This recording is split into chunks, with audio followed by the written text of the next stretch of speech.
Welcome, everybody, to Pick and Roll, the live stream that goes live every weekday morning right here on the Board YouTube channel, the Hammers NBA Content Division. And we're here today after a marginal winning day, half a unit of profit on yesterday's plays here, looking to make it even better with 3 free picks on the way for you guys today. We have a BetMGM player prop, a DraftKings player prop, as well as a DraftKings SGP for you guys to tail. Not a big SGP, but just one of our normal show plays. But we did get the big SGP winner yesterday. That made it the winning day that it was, despite the 1-in-1 day. And we're hoping to get once again to build on that today. So smash that like button if you're enjoying the show and perhaps you cashed yesterday with us and perhaps ready to potentially cash today with us. And make sure you subscribe, keep up to date with all the content we have on the way for you guys. I know we didn't hit 50 likes live yesterday, but we ended up crushing it, getting up to 86 likes on yesterday's stream. Perhaps we can do something like that again. But without further ado, let's get into the picks that we have for today. One last double check on the prices to make sure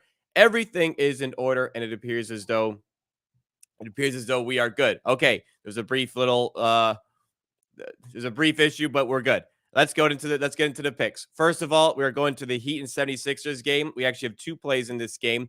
First of all, it is Paul Reed under 21.5 PRA, which is minus 125 at DraftKings. This is a great opportunity to shop around because we're taking a very widely available price here, but there's other prices out there that are more favorable than this. So make sure you use a line shop tool like the BetStamp app. Find a better line if you can to see what's in your region. Also in that game, we're going to an over. We have Duncan Robinson over 31.5 points, which is minus 125 at BetMGM. That is the best price that I saw in market. And in the final play, we are going to the Hawks and Hornets for an SGP. This is a minus 110 SGP at DraftKings for Jalen Johnson over 13.5 points and Trae Young over 8.5 assists. Okay, let's go to Pips for that first play here. An under in the Heat and 76ers game for Paul Reed. Tell us why. Yeah, this is like uh, so many bets against the non-shooting bigs against the Miami Heat, and this is one as well. So far this season, he in games with Maxi and without Embiid, and even with using when he's only using Maxi, he plays 28-30 minutes. Sorry, everyone. Pips froze up for a second here. He should be back any moment here. We'll give him just a second here. But again, opportunity to shop around for this one. Yeah, Not You good? yeah. I'm like last minute checking out the lines, and I always forgot to turn off VPN, of my course. VPN. Yeah, and it's logged just for a 2 No second. worries. Sorry. So he's when obviously when without Embiid he gets the start. Sometimes he plays 28-30 minutes. Sometimes it's even lower. I used in this case just when he plays 22 or more minutes. When Tyrese Maxey is playing without Embiid, this is just difficult matchup for him, and he's averaged 19.1 PRAs over the season. Miami Heat is the most difficult matchup. Probably playing a lot of zone tonight, which is terrible for Reed because he's not non-shooter and he won't be used in a pick and roll against the zone. So I don't see him getting good looks in this game. So yeah, I'm just going with under. Like even in some easier matchups, he didn't go over this line. And yeah, tough matchup for him against Bema Debayo. Miami Heat on the back-to-back could be a bit slower pace game. Also, lower possessions, smaller amount of possessions also works well for this bet. All right, let's shift to our second play here. We have a Duncan Robinson over on points in the same matchup here. So we go to the other side for the Miami Heat, and we have the shooting guard to go over 13.5. What is it to be different here for Duncan Robinson in this matchup? Um, I wouldn't say anything different. Last Oh, night okay. he smashed the line against the Bucks. The thing is, Butler is out, Terry Rozier is out, and Josh Richardson is out.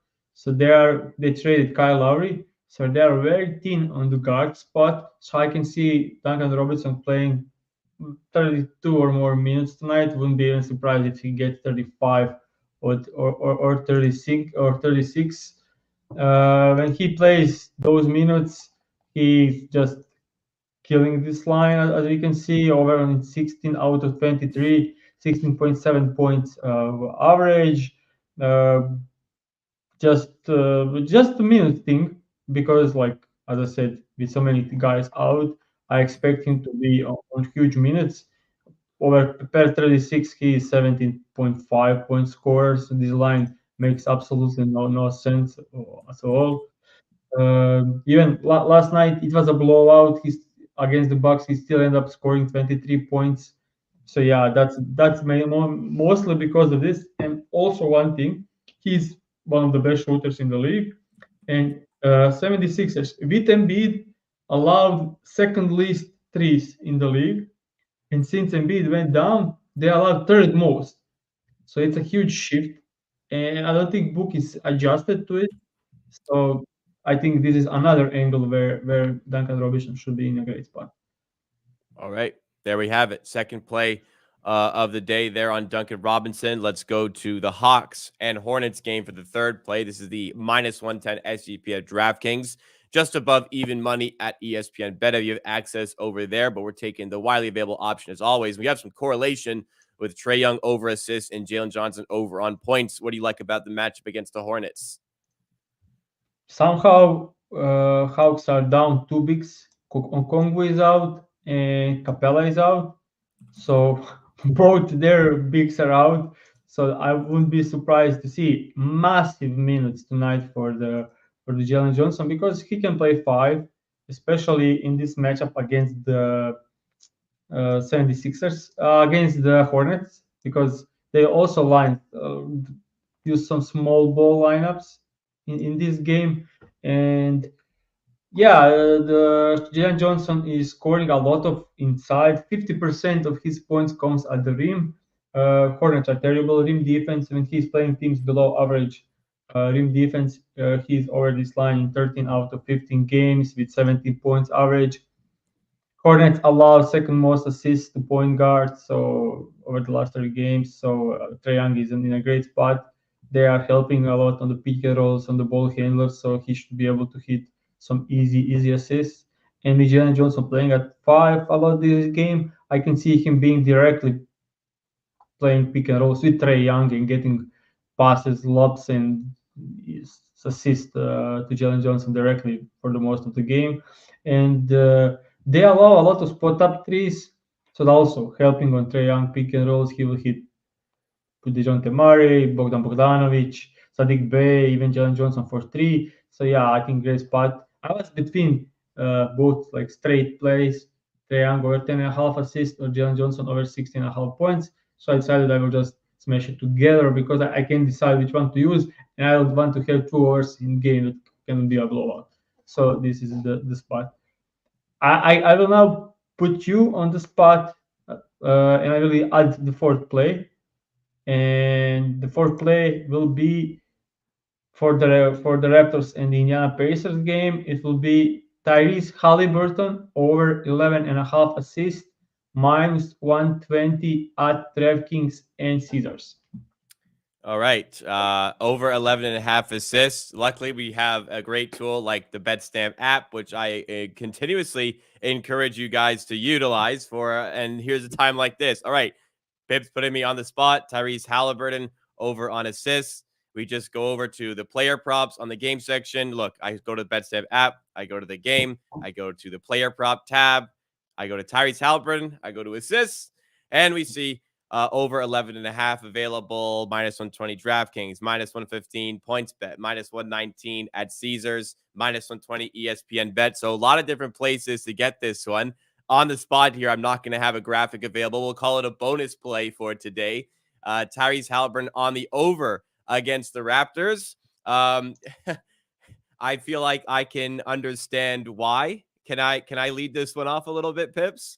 Yeah, So yeah, what the for sure. Raptors have done very unsuccessfully this season is blitz players and then recover in rotations. Me and Pips are actually talking about it yesterday, but they want to be aggressive on defense, but their defense is terrible. It's one of the worst defenses in the NBA. I think in the recent stretch, it's bottom of the league alongside the Charlotte Hornets.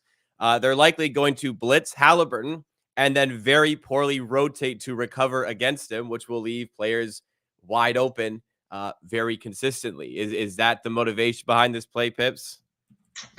one part of it for sure. The other part is Tyrese Halliburton is no longer on the minutes restriction. So when he's playing 30 or more minutes this season, he covered this line in 69% of the games, which is huge, massive cover rate. Average 13.1 in those 29 games in 30 plus minutes, which is also well above the average. And it's insane because the matchup is actually very, very, very positive because over the last 30 games, Raptors allow second most assists to opposing point guards. Raptors being the terrible defense, Raptors allowing a lot of with miscommunication, allowing a lot of easy buckets, Raptors putting pressure on opposing best players, allowing data shows they allow second most, and line setting too low for Tyrese Halliburton being out of the restrictions. So like we have five parts of this why is this a great bet, and I like it. His numbers with Siakam don't change much. Last two games, he had 19 potential assists in both, covered in both of the last two games. In worse matchups, now he gets a better one. I like this one a lot. All right, there we have Tyrese Halliburton, a bit of an extra play being thrown in right at the end here, over 11 and a half assists. Yeah, for the Raptors, just the way they played Indiana last time out, it was a different team. They had Siakam on their own team. They really laid into the pace of the game. It wasn't a away game for the Raptors, but I I would suspect they lay into the pace of this game and add on to the Yeah. pace that the Pacers want to set rather than try and fight it and slow this game down, which feeds into this being Also, a good position as also well. thing I didn't mention, yeah, in that game, Tyrese Halliburton had 16 assists. Yeah. So, so They threw Jakob Pertl in a lot of high pick and rolls and punished it early and punished it often, even though the Raptors actually still did win that game. On the Raptors wins, we have a notable Toronto resident here, Adam Wetstein in chat, Toronto resident like myself, saying best bet is Raptors under 30 wins. Uh, right now, the line for the Raptors that I could find was under 29.5 at FanDuel plus 110. Personally, that looks pretty good on the initial eye test for myself. So I'll um I'll have to if you're investigate if that a you're bit blown further. out if you're blown out by the Spurs, yeah, Yeah, I believe they're on pace for 29 wins right now, and I've seen this movie before where the Raptors come near the end of the season, they aren't going to make the playoffs, and they really know how to tank. They did it a few seasons ago to get Scotty Barnes. So I could see that happening again here. So yeah, 29.5 at FanDuel looks pretty good on the initial eye test, as I mentioned here. But let's go to our recap of the previous day's plays. We had a winning day on the show. It was a 1-1 day, but it was a winning day because the big SGPs are tracked at half a unit, and this was a big SGP at plus 350 odds. Yeah, it was another case, unfortunately, of Anthony Davis not getting over a line for us. We have won on Anthony Davis this season, but it was an under. But Badger Boy mentioned specifically every other Davis kind of strikes again here. It's unfortunate. You know, Pips always wears like the data over feelings shirt and sweater. And this was a play where probably, you don't love betting AD, but when the spot is as good as it was, you want to take that position. So you decided to go with Anthony Davis here. Good God. Like, look at this close again. We got over 24.5 points at minus 119. It closed at over 25.5 at minus 111. So another good position to be in, and Anthony Davis doesn't come through. The winner, however, is on the 4-leg big SGP. Devin Booker stays under points, over on assists. Kevin Durant goes over his points, and Harrison Barnes as well, under on his points. Okay, let's start with Anthony Davis. We'll start with the bad and then get into the good. What went on with Anthony Davis here against the Pistons? I don't have a clue. I watched the first half. He had 18 at the half, and I went to sleep and woke up to see 20 points from 80.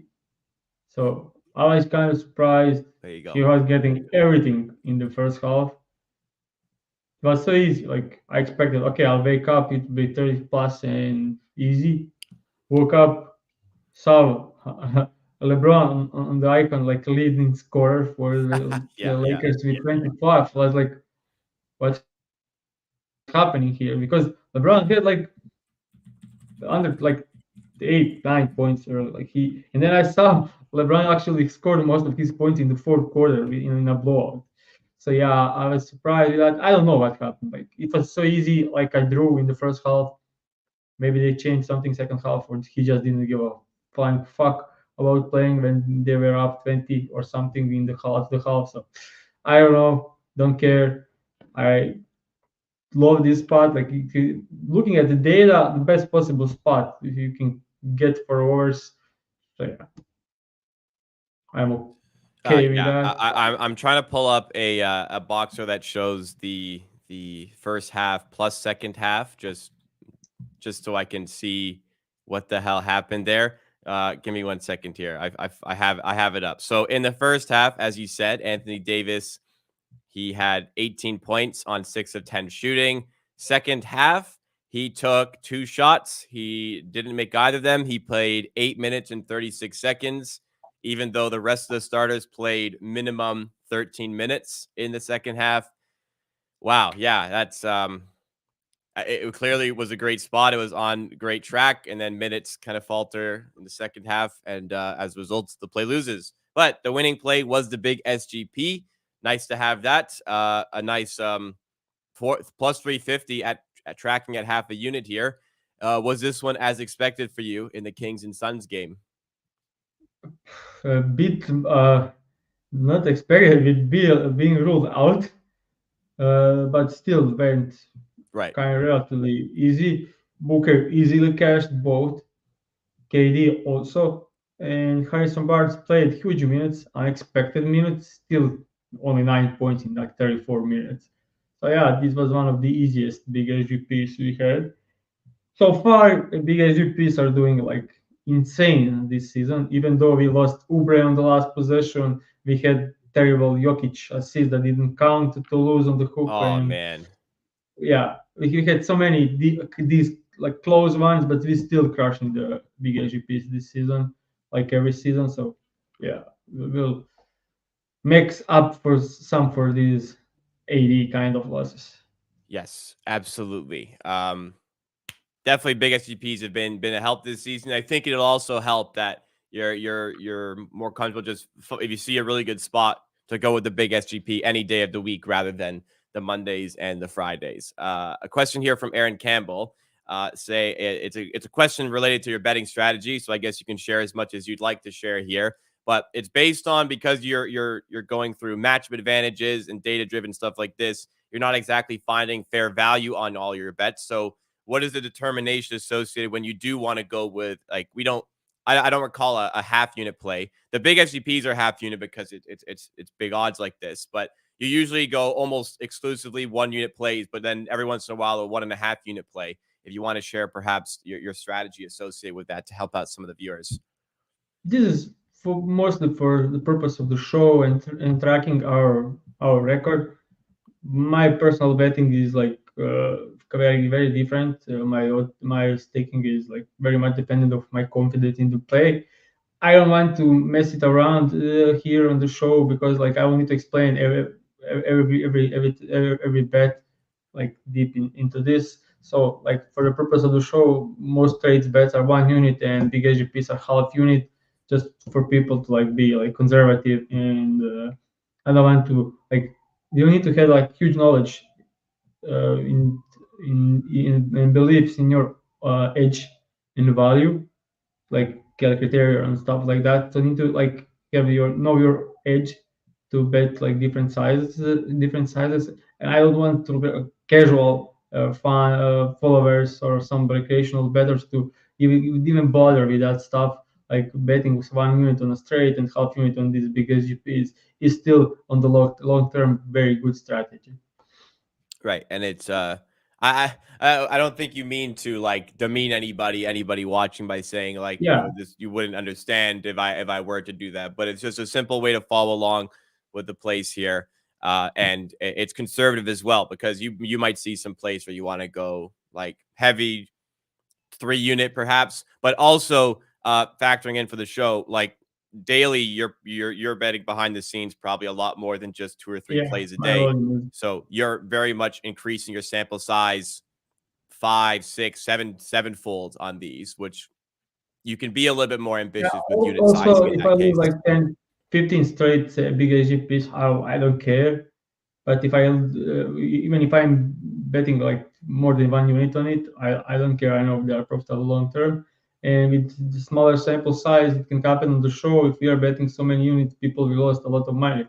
But so I'm just like conservative ways, 0.5 units. You can bet whatever you like. Like we That's are advising you to bet zero point yes. 0.5 units. So, That's a good. I was about to make the same point. yeah. With the yeah, we advise the 1 unit strategy and the half-unit strategy. That's what Pips advises, especially so. But of course, if you're uncomfortable betting half unit on plus 350 odds, then I know some people go a little bit less. If you really like the big SCPs, maybe you want to go a little bit more. So completely up to you, and completely up to you with plays. Like somebody mentioned us on the board Twitter account yesterday. They took the big SGP handicap, added on some other stuff they liked to the game on top of it, and expanded the potential payout and ended up hitting on it. So this is all this is a guide. It's absolutely stuff that Pips would recommend betting, and if Pips recommends betting, then I would recommend betting. Get absolutely 100%. But yeah, that's I Yeah, do find your answer interesting on how you don't necessarily have a quantitative edge, but you still use like Kelly criterion. Is that just like in your head, like you just have I'm a not feel? using like calculator or stuff. I don't know the principle, and I'm kind of adjusted some for mine. But as I said, like the show volume is like 2 bets a day. The per shows like 10 bets a week. That's 30 bets a month. Privately, I do like 140 to 150 bets a month. So my variance is like kind of different. We like other day we had on the shows yesterday on Monday we had on the show like 2 picks. It went 0-2. I had 10 picks privately, and I went like 7-3. So like it's low sample size on the show, and it's bigger variance in those plays. So like I'll always keep it conservative, and I have like big volume. I can go like All right. you Hopefully, know, some good information. Anybody tailing picks on this show? Anybody doing their own betting as well? Perhaps, hopefully, some good information for anybody watching. All right, let's do the recap of the plays that we do have today on the show. If you did enjoy the show, make sure you do hit the like button and subscribe to the channel. Me and Pips are live here every weekday morning. I'm live here as well on Thursday afternoons with Kirk Evans for additional betting and NBA discussion. All right. First play, first of two in the Heat and Sixers game is on the Sixers side. We're taking Paul Reed under 21.5 PRA. We got it minus 125 at DraftKings. Different prices available depending on your region here. Shop around. I showed the power of the BetStamp app earlier on.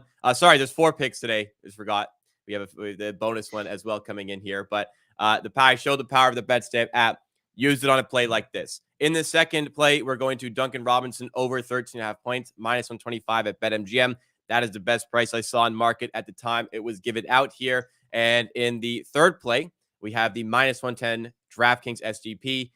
Was better at ESPN if you have access there, but it's Jalen Johnson over 13.5 points, Trae Young over 8.5 assists, and the bonus play thrown at me live on the show is Tyrese Halliburton against my Toronto Raptors over 11.5 assists. The best price was minus 119 at Caesars, but there was minus 120 at ESPN Bet as well as DraftKings. So 4 plays on the show today.